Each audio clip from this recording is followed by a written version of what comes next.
which I think is the right answer. Mr. Callanan, 2 minutes. Thank you very much indeed, Mr. Chairman.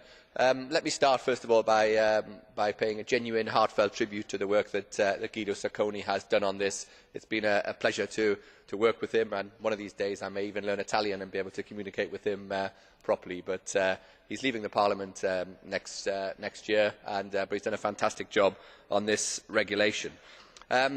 Europe's car industry is particularly significant. It is very important in many ways. Millions of people in Europe depend for their jobs and their livelihood on this very important and, in some respects, cutting-edge industry. It certainly does account for a major proportion of our manufacturing export outlet.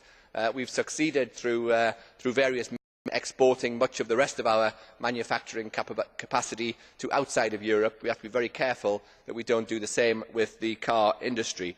And I have to say that the original Commission proposal I thought was too draconian. I thought it was placing too many burdens on the car industry, and I think large parts of it were probably unachievable without major change within industry.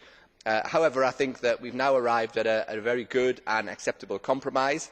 I think it was important that instead of always wielding the big stick, we left some space for carrots. I think we have done that now. We have put incentives for the manufacturers to develop cleaner and greener technology rather than threatening them all the time with swingeing penalties.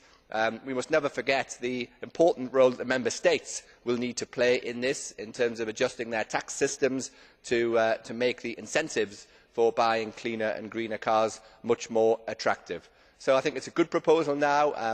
My group will be supporting it in the vote tomorrow. I thank Guido once again for the work that he has done, and I think that we have now, after much negotiation, much argument, much debate, I think we have reached an acceptable compromise, and I pay tribute to the French Presidency for doing that, albeit I think the whole first reading process is severely flawed, and I hope we do not adopt this for future legislative acts. Thank you, Mr. Chairman. Thank you very much. Mr. Pibetich, 1 minute. Ensemble le tour du monde.